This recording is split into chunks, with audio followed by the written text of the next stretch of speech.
எல்லாருக்கும் வணக்கம்.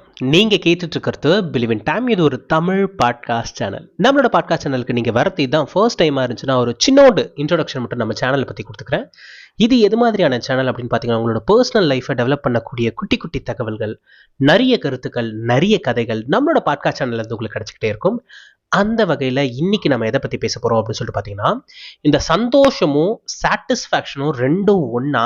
சந்தோஷம் இருந்தா சாட்டிஸ்ஃபேக்ஷன் இருக்குமா, இல்ல சாட்டிஸ்ஃபேக்ஷன் இருந்தாதான் சந்தோஷம் இருக்குமா, இந்த மாதிரி ஏதாவது ஒரு குழப்பம் உங்க மண்டைக்குள்ள ஓடிட்டு இருந்துச்சுன்னா இன்னைக்கான பாட்காஸ்ட் கண்டிப்பா அதுக்கு ஹெல்ப்ஃபுல்லா இருக்கும்.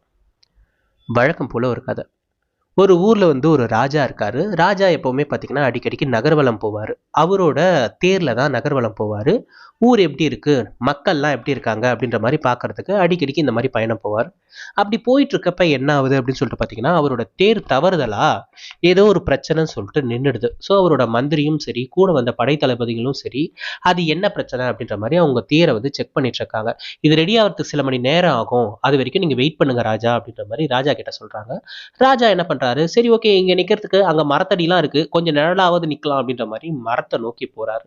அங்க போயிட்டு இருக்கப்ப பாத்தீங்க, கொஞ்சம் இன்டீரியரா உள்ள போவோம். அங்க பக்கத்திலேயே ஒரு குடிசை இருக்கு. அந்த குடிசையில முனுசாமி அப்படின்னு ஒருத்தன் வசிச்சிட்டு இருக்கான்.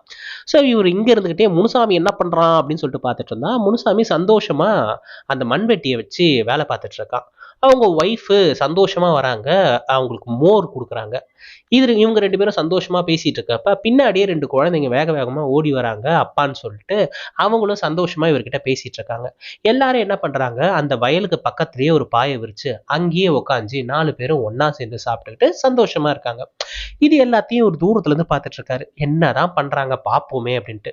அப்புறம் அந்த 4 பேரும் சாப்பிட்டாங்க. சந்தோஷமா 4 பேரும் வயல்ல இறங்கி வேலை பார்க்கவும் ஆரம்பிச்சிடுறாங்க. அதுக்குள்ள மந்திரி பின்னாடி இருந்தவன்ட்டு, ராஜா எஸ்கியூஸ் மீ, வண்டி ரெடி ஆயிடுச்சு, நம்ம கிளம்பலாமா அப்படின்ற மாதிரி சொன்னோடனே, ஓகே ஓகே, வண்டி எடுத்து வந்தேன் அப்படின்ற மாதிரி சொல்லிட்டு ராஜாவும் வண்டியில ஏறிடுறாரு. வண்டியில ஏறினதுல இருந்து அரண்மனைக்கு போற வரைக்கும் ராஜா மூஞ்சி வாடியே இருக்கு. மந்திரியும் இதை நோட் பண்றாரு. என்னன்னு தெரியலையே, என்னத்தை போய் பார்த்தாரோ, இப்படி பேய் அறிஞ்ச மாதிரி இருக்கிறாரே அப்படின்ற மாதிரி மந்திரி யோசிச்சுக்கிட்டே இருக்கிறாரு. அரண்மனைக்கு வந்த உடனே மந்திரி கேட்கிறாரு, என்னாச்சு ராஜா, ஏன் முகம் உங்களுக்கு இவ்வளவு வாட்டமா இருக்கு அப்படின்னு சொல்லிட்டு கேட்கிறாரு. என்னன்னு தெரியலப்பா, நீங்க வண்டி ரெடி பண்ணிட்டு இருந்தீங்கல்ல, அந்த கேப்ல நான் பக்கத்துல போனேன். நம்ம அந்த பக்கத்துல ஒரு குடிசை இருக்கும்ல, ஆமா நம்ம முனுசாமி வீடு. முனுசாமி வீடு தான். முனுசாமி வீட்டை பார்த்தேன்ப்பா, எனக்கு ஏதோ ஒரு மாதிரி இருந்துச்சு. அவங்க எல்லாரும் ரொம்ப சந்தோஷமா இருக்கிறாங்க. அவன் சந்தோஷமா வேலை பார்க்கறான், அவங்க மனைவி சந்தோஷமா அவனுக்கு பணிவிடை செய்யுது. இது எல்லாத்துக்கும் மேல வீட்டுல இருக்கிற குழந்தைங்களும் சந்தோஷமா விளையாடிட்டு இருக்குங்க. இங்க பாரு, நம்ம வீட்டுல என்ன இல்ல, அதாவது நம்ம அரண்மனையில என்ன இல்ல, ஆனா அவங்க வீட்டை பாரு, அது வெறும் ஓலை குடிசை. அந்த ஓலை குடிசையில அவங்க சந்தோஷமா இருக்கிறாங்க. என் பொண்டாட்டி எதை கொண்டு போய் கொடுத்தாலும் பத்தல, எத்துருவா எத்துருவா எத்துருவான்றா. என் பசங்க எதை வாங்கிட்டு போய் கொடுத்தாலும் என்னது இதெல்லாம் ஒரு இதுவா அப்படின்ற மாதிரி இருந்துங்க. அங்க பாரு, அவங்க வீட்டுல எதுவுமே இல்லை, அவங்க மனைவி அவரை நல்லா பாத்துக்குது, அவங்க பசங்க அவ்வளோ அன்பா காட்டுறாங்க. முனுசாமி கொடுத்து வச்சவன் தான் இல்ல, கொடுத்து வச்சவன் தான், அவன் 99 கிளப்ல இல்லத அப்படின்ற மாதிரி சொல்றாங்க. 99 கிளப்பா? டேய், 99 கிளப்ன்றது என்னன்னே எனக்கு தெரியாது. இதுல 99 கிளப்ல அவருங்க இல்லைன்னு வேற சொல்ற, அப்படின்னா என்னடா அப்படின்னு சொல்லிட்டு ராஜா மந்திரியை பார்த்து கேட்கிறாரு. இது உங்களுக்கு சொன்னா புரியாது, ஏன்னா அவ்வளோ பெரிய லென்த்தி ஸ்டோரியா இருக்கும். நீங்க எனக்கு ஒரு 99 கோல்டு காயின் மட்டும் கொடுங்களேன். 99 கோல்டு காயினா? சரி தரேன், இந்தா ஒரு வாரம் வெயிட் பண்ணுங்க, இது என்னன்னு உங்களுக்கு புரிய வைக்கிறேன் அப்படின்ற மாதிரி சொல்றாங்க. என்னத்தையோ புரிய வை, புரிய வச்சா சரி அப்படின்ற மாதிரி ராஜாவும் என்ன பண்றாரு, 99 கோல்டு காயின்ஸை மந்திரி கிட்ட கொடுத்துட்றாரு. மந்திரி என்ன பண்றாரு, அதை ஒரு மூட்டையில கட்டிட்டு அதை எடுத்துட்டு போய் முனுசாமி இருக்கிறார்ல, நம்ம முனுசாமி முனுசாமி வீட்டுக்கு போயிட்டு அந்த மூட்டைக்கு கீழே ஒரு லெட்டரையும் வச்சுட்டு வந்துடுறாரு. அந்த மூட்டையில ஒரு சின்னோண்டு ஒரு குட்டியோண்டு ஒரு கீரலை மட்டும் போட்டு வச்சுட்டு இந்த லெட்டரை வச்சுட்டு வந்துடுறாரு. முனுசாமி வரான். நெக்ஸ்ட் டே அதை பார்க்குறான். என்னது, நம்ம வீட்டு முன்னாடி ஏதோ ஒரு மூட்டை இருக்கு அப்படின்னு சொல்லிட்டு மூட்டையை பார்க்குறான். கீழே இருக்கிற லெட்டரை பார்க்குறான். லெட்டரை எடுத்து, தம்பி இங்கே வாங்க அப்படின்ற மாதிரி பசங்களை கூப்பிட்டு இதை படி அப்படின்னு அந்த பசங்களும் படிக்கிறாங்க. நேத்து நான் இந்த வழியா நகர்வலம் வந்தேன். நகர்வலம் வரும்போது உங்களோட குடும்பத்தையும் உங்களோட வேலையும் நான் பார்த்தேன். எனக்கு ரொம்ப சந்தோஷமா இருந்துச்சு. உங்களுக்கு ஏதாவது பரிசு கொடுக்கணும்னு ஆசைப்பட்டேன். அதனால தான் இதுல 100 பொற்காசுகளை போட்டு உங்களுக்கு கொடுத்துருக்கேன். இதை வச்சு வாழ்க்கையில முன்னேறி வாங்க. நீங்க சந்தோஷமா இருக்கிறது எனக்கு ரொம்ப சந்தோஷமா இருக்கு. இன்னும் முன்னேறி இன்னும் பயங்கரமா சந்தோஷமா நீங்க இருக்கணும்னு நான் ஆசீர்வதிக்கிறேன் அப்படின்ற மாதிரி ராஜா எழுதுற மாதிரி ஒரு லெட்டரை மந்திரி எழுதி எடுத்துட்டு வச்சிடறான். இந்த முனுசாமிக்கா சந்தோஷத்தை ஆக்க முடியல. ஆஹா, திண்ணையில இருந்தவனுக்கு திடுக்குன்னு ஒரு சான்ஸ் கிடைச்சிச்சுரா அப்படின்ற மாதிரி சூப்பர் சூப்பர் சூப்பர், வாய்ப்பே இல்ல, ராஜா நம்மளோட வேலையை பார்த்து மெச்சி நமக்கு 100 காயின் கொடுத்துருக்காரு. சரி இந்த லெட்டரை பிடிங்க, 100 காயின் இருக்கான்னு பார்ப்போம் சொல்லிட்டு எண்ணி பார்க்கறாரு. எண்ணி பார்த்தா 99 காயின் தான் இருக்கு. அவனுக்கா தூக்கி வாரி போடுது. லெட்டர்ல தெளிவா 100 காயின் போட்டிருக்கு, ஆனா 99 காயின் தான் இருக்கு. ஒருவேளை நம்ம ஒழுங்கா எண்ணலையோ அப்படின்ற மாதிரி பொண்டாட்டியை கூப்பிட்டு ஏமா நீ இதை கொஞ்சம் என்ன அப்படின்ற மாதிரி சொல்றாங்க. ஒய்ஃபும் எண்ணி பாக்குறாங்க. ஒய்ஃப் எண்ணி பார்த்தா ஸ்டில் அங்க 99 கோல்டு காயின் தான் இருக்கு. ஒய்ஃபும் சொல்றாங்க இல்லங்க இதுல 99 கோல்டு காயின் தான் இருக்கு அப்படின்ற மாதிரி. 99ஆ, நமக்கு தான் ஒழுங்கா கணக்கு தெரியல போல இருக்கு. பசங்க படிச்சிருக்காங்கல்ல, பசங்க கரெக்டா எண்ணுவாங்க. தம்பிங்களா இங்க வாங்க அப்படின்ற மாதிரி பசங்களை கூப்பிட்டு இதை கொடுத்து இதை எண்ணுப்பா அப்படின்ற மாதிரி சொல்றாங்க. பசங்களும் அதை எண்ணுறாங்க. பசங்க எண்ணி பார்த்தா அப்பா இதுல 99 தான் இருக்கு, நீ அம்மாவும் கரெக்டா தான் எண்ணி இருக்கீங்க, 99 காயின் தான்ப்பா இருக்கு அப்படின்ற மாதிரி சொல்றாங்க. 99 காயினா, என்னப்பா லெட்டர்ல 100 காயின் போட்டிருக்காங்க, இதுல 99 காயின் தான் இருக்கு, அந்த மூட்டையை பாரு அப்படின்ற மாதிரி மூட்டையை பார்த்தா அதுல சின்னோண்டு ஒரு கீரல் இருக்குன்னு சொன்ன பாத்தீங்களா, அந்த கீரல் அப்போ அவரோட மனசை போட்டு புறாண்டிக்கிட்டே இருக்கு. ஒருவேளை இந்த கீரல் வழியா அந்த ஒரு காயின் விழுந்துருச்சோ, சரி சரி விழுந்தா இங்கதானே விழுந்திருக்கோம், ஏன்னா மூட்டை இங்கதானே இருக்கு, நம்ம நல்லா வீட்டை தேடுவோம்ப்பா அப்படின்னு சொல்லிட்டு வீட்டை பயங்கரமா அலசி ஆராயறாங்க. ஒருவேளை இந்த வழி அந்த வாய்க்கா வழியா தானே வந்திருப்பாங்க, இந்த வாய்க்கா வழியா வர வழியில எங்கன்னா விழுந்திருக்குமோ அப்படின்னு சொல்லிட்டு வாய்க்கா வழியும் 4 பேரும் போய் தேடுறாங்க. அப்புறம் வரப்பு வழியா தானே இந்த பக்கம் நடந்து வர முடியும், ஒருவேளை வரப்புல விழுந்திருக்குமோ அப்படின்னு சொல்லிட்டு வரப்புல போய் தேடுறாங்க. வயலை தாண்டி வந்திருப்பாங்க போல இருக்கு, வயல்ல தான் எங்கன்னா விழுந்திருக்கும் அப்படின்னு சொல்லிட்டு வயல்லையும் தேடுறாங்க. 4 பேரும் பைத்தியம் பிடிச்ச மாதிரி அந்த ஒரு காயினை தேடிக்கிட்டே இருக்காங்க. அவங்களால அந்த ஒரு காயினை கண்டே பிடிக்க முடியல. ஒரு வாரம் கழிச்சு நகர்வலம் போலாம் அப்படின்றதுக்காக மறுபடியும் அந்த ராஜா வர்றப்ப அந்த வீட்டை பார்க்கறாரு.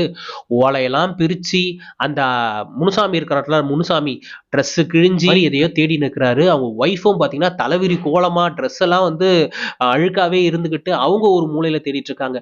இந்த 2 பசங்களும் பாத்தீங்கன்னா சரியா குளிக்காம கொள்ளாம ஆளுங்களை பாக்குறதுக்கே ஒரு மாதிரி இருக்காங்க. அவங்களும் போயிட்டு என்னத்தையோ தேடிட்டு இருக்காங்க. டேய், போன வாரம் தான்டா இந்த குடும்பத்தை பார்த்தேன், சூப்பரா இருக்குன்னு சொல்லிட்டு போனடா, அதுக்குள்ள என்னடா ஆச்சு அப்படின்ற மாதிரி சொன்னோடனே ராஜா நான் உங்ககிட்ட ஒரு 99 காயின் வாங்கினல்ல, அதுதான் இங்க கொஞ்சம் வேலை பார்த்துருச்சு.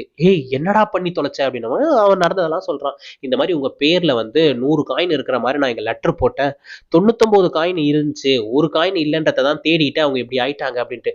டே டே டே டே லூசு பயல, நல்லா இருந்த குடும்பத்தை அதுக்காக இப்படியாடா மாத்துவேன் அப்படின்ற மாதிரி இவங்க கேட்டுட்டு ராஜாக்கு மனசு கேட்கல, ஏன்னா நல்லா இருந்த குடும்பமாச்சு. ஸோ இறங்கி ராஜா வராரு. ராஜாவை பார்த்த உடனே முனுசாமிக்கும் முனுசாமி குடும்பத்துக்கும் மறுபடி சந்தோஷம். ராஜா வாங்க ராஜா, வாங்க ராஜா, வெல்கம் ராஜா. ஏய் எங்கத்த வெல்கம், குடிசையெல்லாம் பிச்சு போட்டு வச்சிருக்கே. இல்ல ராஜா, இந்த மாதிரி நீங்க 100 காயின் கொடுத்துருந்தீங்க, அதுல 99 காயின் இருந்துச்சு, ஒரு காயின் இங்க தான் எங்கேயோ விழுந்திருக்கு ராஜா, அதான் தேடிட்டு இருக்கோம், அதுக்கு நீ இப்படியாடா தேடுவீங்க, ஒரு காயின் தானே, அதை நான் தரேன், எனக்கு ஒன்றும் பிரச்சனை இல்லை, நான் தரேன் அப்படின்ற மாதிரி சொல்றாங்க. ராஜா ராஜா அது அனாவசியம், நீங்க ஆல்ரெடி கொடுத்துட்டீங்க, அந்த ஒரு காயின் இங்கதான் எங்கன்னா இருக்கும், அதை நாங்க தேடி கண்டுபிடிச்சிருவோம், நீங்க ஒன்றும் கவலைப்படாதீங்க ராஜா, நாங்க பாத்துக்கிறோம் அப்படின்ற மாதிரி சொல்லுவோம். ஏ நீங்க இவ்வளவு கஷ்டப்படுத்தி எனக்கு ரொம்ப கஷ்டமா இருக்குது, நான் படை வீரர்களையும் கூப்பிடுறேன், மந்திரியும் கூப்பிடுறேன், நாங்க எல்லாரும் சேர்ந்து தேடுறோம், அந்த ஒரு காயின் கண்டிப்பா இங்கதான் இருக்கும், கிடைச்சிரும் அப்படின்ற மாதிரி சொல்றாங்க. அதுக்கேற்ற மாதிரி படை வீரர்கள் எல்லாருமே தேடுறாங்க. ராஜாவே என்ன பண்றாரு, அவர்கிட்ட இருக்கிற ஒரு காயின் எடுத்து அவரே சேத்துல போட்டுட்டு அவரே சேத்துல இருந்து எடுக்கிற மாதிரி எடுத்து, பாரு இங்க இருக்கு பாரு, வயல்ல இருக்கு, ஒழுங்கா நீ கவனிக்கல போல இருக்கு, இந்தா அப்படின்னு உடனேதான் அந்த முனுசாமிக்கும் முனுசாமி குடும்பத்துக்கும் சந்தோஷமே ரிட்டர்ன் வந்துச்சு. அப்பாடா அந்த காயின் கிடைச்சிருச்சுரா அப்படின்னு அவங்க பழையபடி நார்மல் ஆயிடுறாங்க. இப்போ மந்திரியை பார்த்துட்டு, ஏய் நீ என்ன வேலை பார்த்து விட்டுருக்க பாத்தியா அப்படின்ற மாதிரி திட்டிக்கிட்டே வண்டியில ஏறிடுறாரு. இப்ப மந்திரி ஒரு விஷயம் சொல்றாரு, ராஜா முன்ன அவங்க கிட்ட ஒண்ணுமே கிடையாது, ஆனா இப்போ அவங்க கிட்ட 99 கோல்டு காயின் இருந்துச்சு, அந்த ஒரு காயின் தொலைஞ்சிச்சு, சரி இருந்துட்டு போட்டோம், முன்ன எதுவுமே இல்லாம இருந்தவங்க இப்ப 99 கோல்டு காயின் வந்துருச்சுன்னு சந்தோஷப்பட்டாங்களா? கிடையாது. அவங்க தொலைஞ்சு போன இல்லாத அந்த ஒரு காயினை தான் தேடிக்கிட்டே இருந்தாங்க. மக்களோட சுபாவமே இதுதான் ராஜா, எல்லாருமே தாங்கிட்ட என்ன இருக்கோ அதுக்கு சந்தோஷப்படணும்ன்றத மறந்துடுறாங்க. தாங்கிட்ட எது இல்லையோ அதை தேடிக்கிட்டு அதை பத்தி புலம்பிட்டு கடைசி வரைக்கும் வருத்தத்திலே வாழ்ந்துட்டு இருக்காங்க. நீங்களும் கொஞ்சம் உங்களை மாத்திக்கிட்டா நல்லா இருக்கும் அப்படின்ற மாதிரி மந்திரி சொல்றாரு. அப்பதான் அவனுக்கு ரியலைஸ் ஆகுது, அதாவது ராஜாக்கு ரியலைஸ் ஆகுது, ஆமா அவன் சொன்னது கரெக்ட் தான், ஏன்னா 99 கோல்டு காயின் இப்ப இருக்கே அப்படின்னு சொல்லிட்டு அவங்க சந்தோஷமா இருந்திருக்கலாம், ஆனா அவங்க கிட்ட இல்லாத அந்த ஒரு காயினை வச்சுட்டே அவங்க ஒரு வாரத்துக்கு ரொம்ப கஷ்டப்பட்டு இருக்காங்க. இன்னும் விட்டுருந்தனா கடைசியில பைத்தியமா கூட ஆயிருப்பாங்க. மக்கள் நம்மளும் கிட்டத்தட்ட இதே மாதிரி தான் இருக்கும். நம்ம கிட்ட என்ன இருக்கோ அதை வச்சுக்கிட்டு சந்தோஷமா இருக்கிறதே இல்லை. மற்றவங்க கிட்ட இல்லாத ஏதோ ஒரு விஷயம் கூட நம்ம கிட்ட இருக்கும், ஆனா அதெல்லாம் நம்ம கண்ணில் பட்டதே இருக்காது. ஆனா நம்ம கிட்ட இல்லாத ஏதோ ஒரு விஷயத்த கடைசி வரைக்கும் தேடிக்கிட்டே இருப்போம். எத்த வீட்டுக்காரன் பத்தியா அப்படிலாம் இருக்கான், நம்ம தான் இப்படி இருக்கோம், அங்க பாரு நம்ம சொந்தக்காரன் அவன் கிட்ட எல்லாமே இருக்கு, நம்ம பாரு இன்னும் இப்படியே இருக்கும் அப்படின்ற மாதிரி எப்ப பார்த்தாலும் அடுத்தவங்க கிட்ட அது இருக்கு என்கிட்ட அது இல்லை, அடுத்தவங்க கிட்ட இது இருக்கு என்கிட்ட அது இல்லை அப்படின்ற மாதிரி இல்லாத ஒரு விஷயத்து பின்னாடியே நம்மளோட தேடலும் ஓடலும் இருந்துகிட்டே இருக்கு. எனக்கு தெரிஞ்ச ஒருத்தங்க வந்து கையில தான் துணி துவச்சிக்கிட்டே இருப்பாங்க, ரொம்ப வருஷமா அவங்க கையில தான் துணி துவச்சிட்டு இருக்காங்க. ஸோ அதனால எனக்கு தோணுச்சு, ஏன் அவங்களுக்கு வந்து வாஷிங் மிஷின் வாங்கி கொடுக்கூடாது அப்படின்ற மாதிரி தோணுச்சு. சரி, ஓகே, அதில் என்ன இருக்குது, நம்ம ஒரு வாஷிங் மிஷின் வாங்கி கொடுக்கலாம் அப்படின்ற மாதிரி முடிவு பண்ணி அவங்களுக்கு வாஷிங் மிஷினை நான் வாங்கி கொடுத்துட்டேன். வாங்கி கொடுத்தேன், அவங்க ரொம்ப சந்தோஷப்படுவாங்க அப்படின்ற மாதிரி அவங்களோட முகத்தை பார்க்கணும் அப்படின்னு நான் ரொம்ப ஆர்வமாக இருந்தேன். மிஷினை ஓப்பன் பண்ண உடனே அவங்க மூஞ்சி டொயின்னு போயிடுச்சு. என்னப்பா அப்படின்ற மாதிரி. என்னப்பான்னா, உங்களுக்கு கஷ்டப்படுறீங்களேன்னு வாஷிங் மிஷின் வாங்கி கொடுத்தேன். வாஷிங் மிஷின் இருக்கட்டும்ப்பா, நம்ம வீட்டை சுற்றி இருக்கிற எல்லாரும் பார்த்தோன்னா ஆட்டோமேட்டிக் வாஷிங் மிஷின் வச்சுருக்காங்க, நீ வாங்கிட்டு வந்து கொடுத்தது செமி ஆட்டோமேட்டிக்ப்பா அப்படின்ற மாதிரி சொல்கிறாங்க. ஒரு நிமிஷம், இத்தனை நாள் நீங்கள் கையில் தானே துவச்சிட்டு இருந்தீங்க, உங்களுக்கு வாஷிங் மிஷின் கொடுத்ததை நினச்சி நீங்கள் சந்தோஷம் தானே பண்ணிருக்கோம். சந்தோஷம்தான், இருந்தாலும் நீ முன்னாடியே சொல்லியிருந்தேன்னு வையேன், மேற்கொண்டு கூட காசை நாங்கள் கொடுத்து வாங்கறது வாங்குறோம், ஒரே அடியா ஆட்டோமேட்டிக்காவே வாங்கியிருப்போம்ல அப்படின்ற மாதிரி சொல்றாங்க. எனக்கா, இவங்க ஏதாவது ஒரு இடத்துல சந்தோஷப்படுவாங்கன்னு நினைச்சு நான் பண்ணேன். ஆனா அவங்க சந்தோஷப்பட்டாங்களோ இல்லையோ என்ன சங்கடப்படுத்திட்டாங்க. ஏன்னா நான் அவங்களுக்கு ஒரு விஷயம் பண்ணியிருக்கேன், அதை நினைச்சு அவங்க சந்தோஷப்படவே இல்லை. அவங்க ஃபீல் பண்றாங்க பக்கத்துல இருக்கிறவங்களோட கம்பேர் பண்ணிட்டு. எல்லாம் இந்த பங்கஜா இருக்கா பாரு, பங்கஜா மாமி வீட்டுல ஒரு வாஷிங் மிஷின் ஆட்டோமேட்டிக் இருக்கு, அவளுக்கு போட்டியா நம்மளும் வந்து ஆட்டோமேட்டிக் வச்சிருந்தா தானே நமக்கு கொஞ்சம் இதுவா இருக்கும் அப்படின்ற மாதிரி யோசிக்க ஆரம்பிச்சிட்டாங்க. எனக்கு என்னன்னா, இதுக்கு முன்னாடி உங்ககிட்ட எதுவும் இல்லை, இப்போ ஒரு விஷயம் புதுசா வந்திருக்கு, அது செமி ஆட்டோமேட்டிக்கா இருந்தா என்ன, இல்லாத ஒரு விஷயம் வந்திருக்கேன்னு சந்தோஷப்பட வேண்டிய இடத்துல கூட அவங்க சங்கடம் தான் படுறாங்க. அவங்க சங்கடம் படுறது இல்லாம அந்த சங்கடத்தை தூக்கி கொடுத்தவங்க மூஞ்சிலையும் வந்து விசிறி அடிக்கிறாங்க. அதாவது நீங்க ஒரு விஷயத்த சந்தோஷமா வாங்காட்டி கொடுத்தவங்களுக்கும் சந்தோஷம் கிடைக்காது. இங்க யாருக்குமே சந்தோஷம் கிடைக்காதப்ப அப்புறம் எதுக்கு அதை கொடுக்கணும் அப்படின்ற எண்ணம் இனி கொடுக்குறவங்களுக்கும் தோணும். அதனால எதை ஒண்ணு வாங்கினாலும் இந்த இருந்தாலும் அப்படின்னு ஒரு வார்த்தை சொல்றீங்களா, அதை தயவு செஞ்சு கட் பண்ணுங்க. இப்ப நம்ம வீட்டுல யாராவது வந்து ஏதாவது ஒரு கிஃப்ட் கொடுக்குறாங்க, ஒரு ட்ரெஸ் எடுத்துட்டு வந்து கொடுக்குறாங்கன்னு வைங்களேன், அதை நம்ம வாங்கிடுவோம், சந்தோஷமா எக்ஸைட்டா பிரிச்சு பார்ப்போம். அதுல இருக்கிற டிசைனோ இல்ல ஏதோ ஒரு விஷயம் நமக்கு பிடிக்காம போயிடுச்சுன்னு வையன், நம்ம உடனே என்ன சொல்லுவோம், நல்லா இருக்கு, இருந்தாலும் இங்க கொஞ்சம் செக்குடு போட்ட மாதிரி நீ வாங்கியிருக்கலாம், பிளெயினா இருக்கு, நான் இந்த மாதிரி போட மாட்டேன், ஆனா என்ன சரி பரவாயில்ல இருக்கட்டும் விடு, நான் இதை வச்சுக்கிறேன் அப்படின்ற மாதிரி சொல்லுவாங்க. இது வச்சுக்கிறியா, நீ போடுவே, இது உனக்கு நல்லா இருக்கும்னு எனக்கு தோணுச்சு, அதனால தான் எடுத்துட்டு வந்து கொடுத்தேன், என்னப்பா இப்படி சொல்லிட்டு அப்படின்ற மாதிரி கஷ்டம் இருக்கும். இதுல ஒரு படி போய் பெண்கள் வேற லெவலுக்கு சொல்லுவாங்க. அவங்களுக்கு ஏதாவது எடுத்துட்டு போய் கொடுத்தனையா, நல்லா தாங்க இருக்கு, ஆனா இருந்தாலும் இந்த பார்டர் கொஞ்சம் பெருசா இருந்திருக்கலாம், இந்த பூலாம் ரொம்ப பெருசா இருக்கு, அதெல்லாம் கொஞ்சம் சின்ன சின்னதா இருந்திருக்கலாம், மத்தபடி நல்லாதாங்க இருக்கு, நல்லாதான் இருக்கு, அந்த இருந்தாலும் தான், இருந்தாலும் எனக்கு இந்த இருந்தாலும் கேட்டாலே செம்ம அது எப்படி சொல்றதுன்னே எனக்கு தெரியல, எனக்கு வந்து வார்த்தையிலே சொல்ல முடியாத ஒரு ஃபீல் எனக்கு வந்துடும். ஸோ உங்கள யாராவது யார்கிட்டயாவது ஏதாவது ஒரு விஷயம் வாங்கும் போது தயவு செஞ்சு வாங்கிட்டீங்களா, உங்களுக்கு பிடிக்காட்டி கூட பரவாயில்லைங்க, ஆனா அந்த இருந்தாலும்ன்ற வார்த்தையை சொல்லி இப்படி பண்ணிருக்கலாம் அப்படி பண்ணிருக்கலாம்னு சஜஷன் மட்டும் சொல்லாதீங்க. ஏன்னா இதுக்கு முன்னாடி அப்படி ஒரு விஷயம் உங்ககிட்ட இல்ல, இப்ப அந்த விஷயம் உங்ககிட்ட வந்திருக்கு, வந்த விஷயத்த சந்தோஷமா வாங்க பாருங்க. சந்தோஷம் இல்லாட்டியா தயவு செஞ்சு வாங்கிக்க மட்டுமாவது செய்யுங்க, கொடுத்தவங்களை காயப்படுத்தி அவங்கள சங்கடப்படுத்தாதீங்க. நீங்க இந்த சாட்டிஸ்பாக்சன் சொல்லிட்டு சாட்டிஸ்பாக்சன் பின்னாடியே ஓடிட்டு இருந்தீங்கன்னு வைங்களேன், உங்க கூட இருக்கிற நிறைய சந்தோஷத்தை நீங்க வந்து தொலைச்சிருவீங்க. ஆனா சந்தோஷத்து பின்னாடி ஓடிக்கிட்டே இருந்தீங்கன்னு வைங்களேன், ஒரு நாள் இல்ல ஒரு நாள் கண்டிப்பா நீங்க சாட்டிஸ்பாக்சனை மீட் பண்ணிடுவீங்க. ஸோ சந்தோஷம் பின்னாடி மட்டும் போங்க, கண்டிப்பா உங்களுக்கு சாட்டிஸ்பாக்சன் கேரண்டீடா கிடைக்கும். சாட்டிஸ்பாக்சன் பின்னாடி போனீங்கன்னா இருக்கிற சந்தோஷமும் பிச்சுட்டு போயிடும், அதையும் நான் சொல்லிக்கிறேன். ஐ ஹோப் இன்னைக்கான பதிவு கண்டிப்பா எல்லாருக்கும் பயனுள்ளதா இருக்கும் நான் நினைக்கிறேன் அண்ட் நம்புறேன். ஒரு நாள் ஒரு நல்ல கதையோடும் கருத்தோடும் கண்டிப்பா நான் உங்களை வந்து சந்திக்கிறேன். அதுவரை உங்களிடமிருந்து விடைபெறுவது நான் மட்டும்தான். நன்றி. இந்த பாட்காஸ்ட் கிட்டத்தட்ட 13 நிமிஷம் தாண்டி போயிட்டு இருக்கு. இந்த 13 நிமிஷமும் வேற எந்த ஒரு விஷயத்திலும் டிஸ்ட்ராக்ட் ஆகல. இந்த பாட்காஸ்ட் ஆரம்பிச்சதுலேருந்து இந்த செகண்ட் வரைக்கும் நான் இந்த பாட்காஸ்ட்டை மட்டும் தான் பார்த்துட்டு இருக்கேன்னா சூப்பர், நீங்கள் ஆல்ரெடி ஒரு கரெக்டான பாத்தில் தான் போயிட்டு இருக்கீங்க. இதே விஷயத்த உங்களோட பர்சனல் லைஃப்லையும் பண்ணுங்க. எந்த ஒரு விஷயம் பண்றப்பையும் முழு கவனத்தையும் அந்த ஒரு விஷயத்துல மட்டும் வைங்க. ஒரே நேரத்துல மல்டி டாஸ்கிங் பண்றது இல்ல 2-3 வேலை ஒரே நேரத்துல பண்றது இந்த மாதிரி பண்ணிட்டு இருந்தீங்கன்னா அந்த வேலையும் முழுசா உங்களால பண்ண ஃபீலை கொடுக்க முடியாது. அப்படியே அந்த வேலை பண்ணியிருந்தாலும் அது பர்ஃபெக்டா இருக்குமான்னு நமக்கு தெரியாது. ஸோ போதுமான அளவுக்கு எந்த விஷயம் செஞ்சாலும் அதுல முழுமையா நிறைவா தன்னுணர்வோடு அந்த விஷயத்த செய்யுங்க. எல்லா மனசும் ஒரு சின்னோண்டு பாராட்டுக்கு தானே எங்கி கிடக்கு.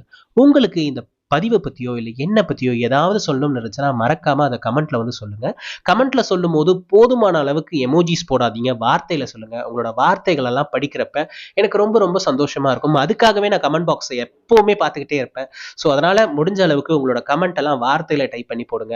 என்னோட வியூவர்ஸ் கிட்ட நான் எப்போவுமே எதிர்பார்க்குற அதே விஷயம் தான், அந்த சப்ஸ்கிரைபும் அந்த கமெண்ட்டும், இது ரெண்டுத்தையும் நீங்கள் வந்து பண்ணிவிடுங்க. இதை நீங்கள் பண்ணுறது மட்டும் இல்லாமல் உங்களோட சர்க்கிளில் உங்களோட ஃப்ரெண்ட்ஸ்க்கோ ஃபேமிலிக்கோ இது பயன்படும் அப்படின்னு தோணுச்சுன்னா இந்த பதிவெல்லாம் ஃபார்வர்ட் பண்ணுங்க. ஏன் அப்படின்னு சொல்லிட்டு பார்த்தீங்கன்னா, நல்ல நல்ல பதிவுகளுக்கு நிறைய ரெகக்னேஷன் கிடைக்கிறப்ப தான் இன்னும் இது மாதிரியான நிறைய நல்ல விஷயங்களை எடுத்துகிட்டு வந்து உங்கள் முன்னாடி கொடுக்கணுன்ற ஆர்வம் எனக்கும் தோணும். அது கண்டினியூவாக நடக்கணும்னு இருந்துச்சுன்னா அது உங்கள் கையில் தான் இருக்குது. போதுமான அளவுக்கு இதை நிறைய பேருக்கு ஃபார்வர்ட் பண்ணி நிறைய பேரை பார்க்க வைங்க. நிறைய பேர் பார்த்து நிறைய அப்ரிசியேஷன் எனக்கு கிடைக்கும் பட்சத்தில் எனக்கும் கொஞ்சம் ஆர்வம் வரும். இன்னும் இந்த மாதிரி நிறைய விஷயங்கள் இன்டீப்டாக போய் பேசணும் அப்படின்ற தாட் எனக்கும் வரும். ஸோ அதனால அதையும் நீங்கள் பண்ணிடுங்க. அண்ட் நான் ஆல்ரெடி சொன்ன மாதிரி நாளைக்கு இன்னொரு கதையோடும் கருத்தோடும் கண்டிப்பா நான் உங்களை வந்து சந்திக்கிறேன். அதுவரை உங்களிடமிருந்து விடைபெறுவது நான் மட்டும்தான். நன்றி.